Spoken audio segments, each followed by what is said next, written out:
semakin kita takut, khawatir, dan cemas.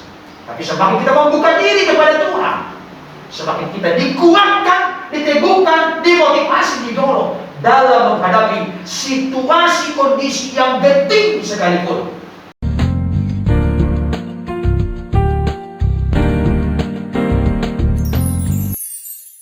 Tema atau topik firman Tuhan adalah menang atas roh ketakutan. 2 Timotius pasal 1 ayat 7, 3, 2, 1. Sebab Allah memberikan kepada kita bukan roh ketakutan, melainkan roh yang membangkitkan kekuatan, kasih, dan ketertiban. Saya ulangi baca untuk kita dan Bapak Ibu Saudara menyimak serta memperhatikannya dengan seksama.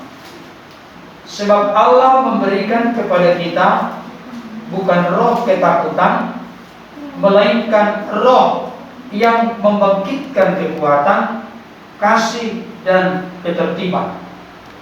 Bapak Ibu Saudara yang dikasihi Tuhan, seperti saya katakan tadi, judul firman Tuhan yang kita dengar saat ini menang atas roh ketakutan.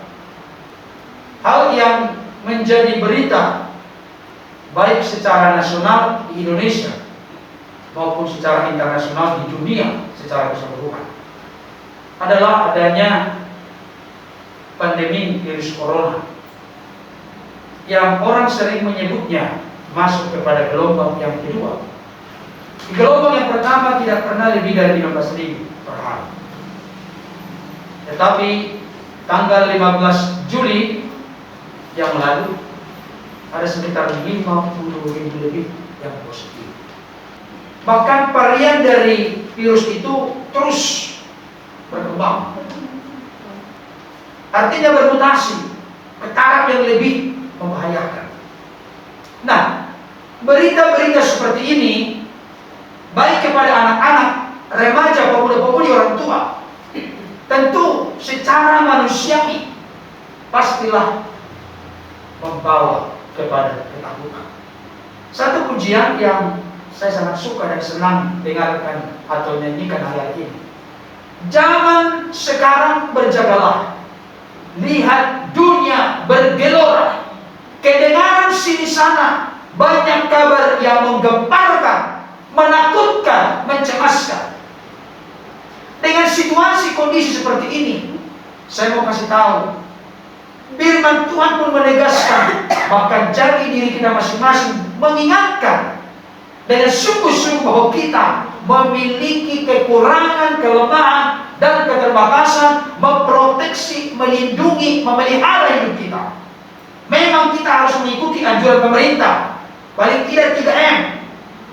Rajin mencuci tangan, rajin pakai masker, apalagi berpergian keluar rumah, bahkan rajin menjaga jarak atau menghindari kerumunan.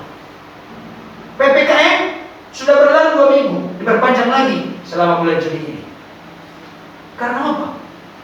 Karena memang sudah sangat memprihatinkan ini pandemi virus corona. Kita berdoa supaya bangsa kita ini tetap dalam kendali Tuhan. Karena apa? Kalau kita mengikuti postingan-postingan di media sosial, sudah mulai ada oknum-oknum tertentu yang memberontak tanda petik. Oleh karena apa? Usaha mereka ditutup, padahal mereka bergantung dari hari lepas hari, bukan bulan lepas bulan, bukan minggu lepas minggu, bukan tahun lepas tahun, tapi hidupnya adalah hari lepas hari. Ketika usaha dagang mereka ditutup, maka beliau pun berargumen kepada Satpol PP dan polisi, kalau pemerintah mensuplai kebutuhan kami, saya punya anak 5, silakan ditutup, tidak apa-apa. Tapi kalau tidak, jangan coba-coba ditutup di depan rumah saya. Ini hak saya. Satpol PP sama polisi pun bingung, mau ngomong apa? Ini mereka pulang dada gitu. Mau ngomong apa? Artinya kita berdoa supaya situasi kondisi ini tertangani dengan baik. Memang bangsa-bangsa dunia, lebih dari ratusan negara mengalami masalah yang serius berkaitan dengan pandemi virus corona. Kalau kita melihat, menyaksikan, mendengarkan yang seperti ini, secara manusia bisa kita kejutan, tawar hati, takut dan cemas. Tapi ternyata ada berita yang berbeda ketika kita menuju kepada firman Tuhan. Oleh karena itu yang perlu saya ingatkan saat ini, dalam hidup kita masing-masing, anak-anak juga, berita yang didengar itu apa? Akan sangat menentukan kita menjadi apa. Kalau keseharian hidup kita, contoh, saya mengikuti banyak sekali WA group. Informasi yang mayoritas adalah COVID ini, pendapat ini, pendapat itu, pendapat ini. Jadi kita jadi bingung, yang mana yang benar? Vaksin begini, vaksin begitu, waduh, macam-macam. Saudara dikasih Tuhan, secara umum kita perlu mengerti, memahami informasi itu supaya kita makin apa? Berjaga-jaga dan waspada. Tapi kalau sampai warna pikiran kita, warna hati kita, warna dari renungan-renungan kita diwarnai oleh itu, sangat berbahaya. Karena apa? Harus ada informasi berita pembanding supaya kita jangan sampai cemas, putus asa, takut, khawatir dalam hidup. Ini yang perlu saya sampaikan kepada kita. Jadi adanya pandemi virus corona ini mendorong, merangsang, memotivasi kita semua supaya mengisi hati kita, mengisi hidup kita dengan informasi yang bersumber dari yang kekal, yang Sang Pencipta. Hati kita, pikiran kita, hidup kita diisi oleh hal-hal yang bersifat kekal, bukan hanya bersifat semu dan sementara yang kita dengan dunia ini. Semakin kita membuka hati kepada dunia ini, semakin kita takut, khawatir, dan cemas.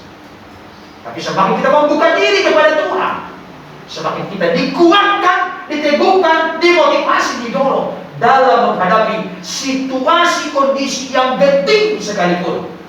Di dalamnya kita masih bisa berkata, terima kasih Tuhan, aku bersyukur atas kebaikan. Itu sebabnya dasar orang Kristen bersyukur, bukan karena situasi kondisi keadaan membaik, bukan karena mendapatkan sesuatu. Kita bersyukur oleh karena Tuhan itu baik, bahwasanya untuk selama-lamanya kasih setianya. Coba tarik masing-masing kepada anak-anak di sini, remaja, pemuda, orang tua. Coba tarik masing-masing. Pertanyaan saya, masihkah kita percaya akan kasih kebaikan Tuhan di tengah situasi kondisi keadaan pandemi virus corona seperti ini? Jawaban kita atas pertanyaan tersebut sangat menentukan apakah kita menjadi kalah atau kita menjadi pemenang. Kalau kita berkata, Tuhan, aku tahu situasi kondisi ini sangat mengerikan dan membahayakan nyawa. Kemarin beberapa hari yang lalu kita masih mendengar, tahu, mengerti orang sehat-sehat. Bahkan barangkali baru menghubungi kita, tapi hari ini sudah dikubur. Oleh karena pandemi virus corona ini penyebab satu-satunya. Saudara dikasih Tuhan, sekarang ini firman Tuhan berkata, sebab Allah memberikan kepada kita bukan roh ketakutan. Artinya, Allah memberikan kepada kita bukan roh ketakutan. Perhatikan kalimatnya ya, anak ya. Kita semua perhatikan. Allah memberikan kepada kita bukan roh ketakutan. Kalimatnya bukan begini. Allah memberikan kepada kita bukan ketakutan. Ada perbedaan antara roh ketakutan dengan ketakutan. Roh itu kalau tidak kita waspada, hal itu akan mengikat, membelenggu dan menguasai kita, dan akan membuat kita lemah, tidak berdaya. Roh ada power, ada kuasa di dalamnya yang bisa merusak dan meruntuhkan sendi-sendi iman kasih pengharapan kita. Makanya dikatakan sebab Allah memberikan kepada kita bukan roh ketakutan, tapi roh yang membangkitkan kekuatan, kasih dan ketertiban. Hanya satu roh ketakutan, tapi diberikan oleh Tuhan adalah roh yang membangkitkan kekuatan, roh yang membangkitkan kasih dan membangkitkan ketertiban. Kalau sudah ada ketertiban, jangan lupa 9 rasa buah roh. Yang terakhir adalah anak-anak jawab dong. Kasih, sukacita, damai, sejahtera. Itu kan? Yang terakhir penguasaan diri, ketertiban, tertib.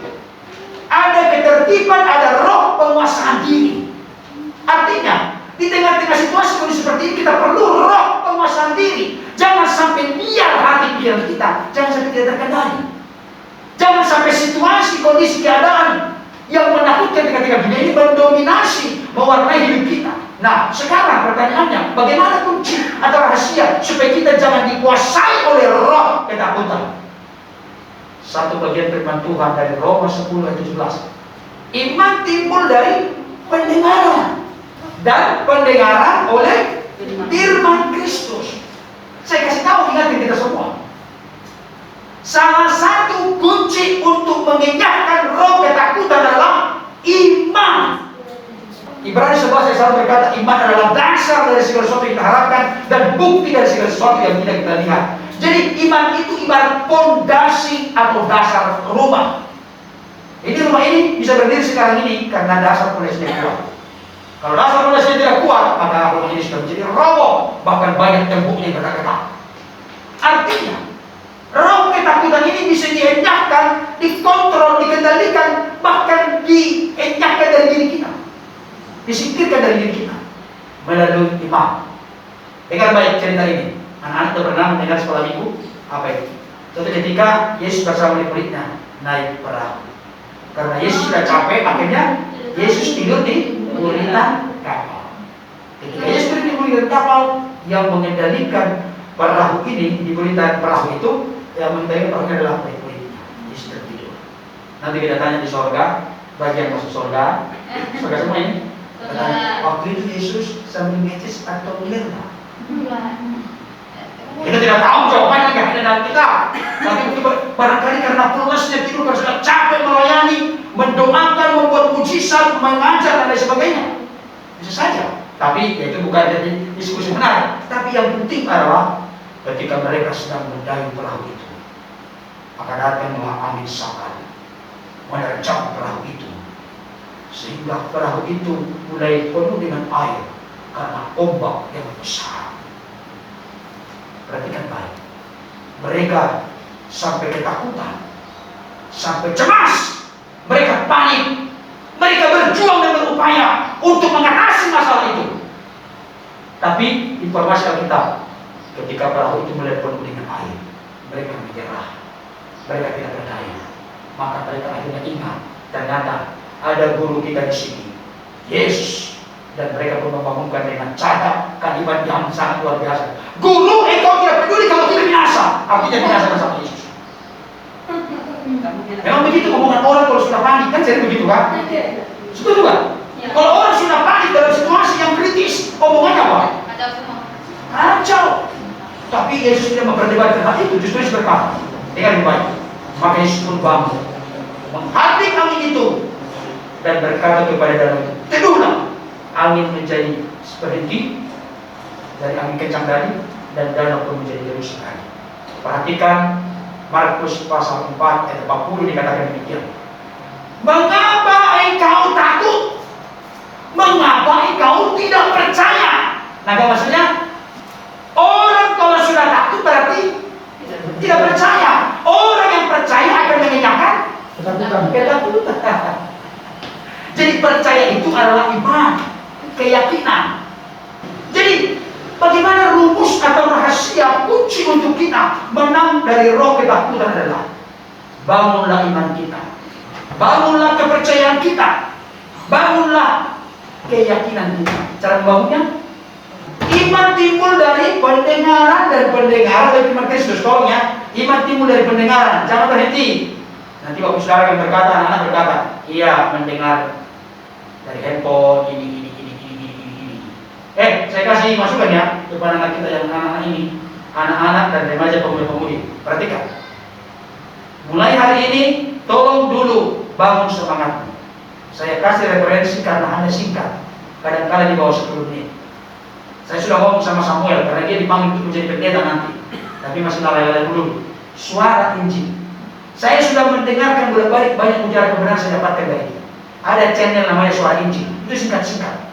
Coba dengarkan ulasannya. Saya referensikan untuk anak-anak karena pendek, singkat, padat, tapi pengajarannya bagus sekali. Dan sekarang sudah hampir 500.000 subscribernya. Tolong ya. Apa tadi namanya? Apa tadi namanya? Suara Injil. Itu channel Suara Injil.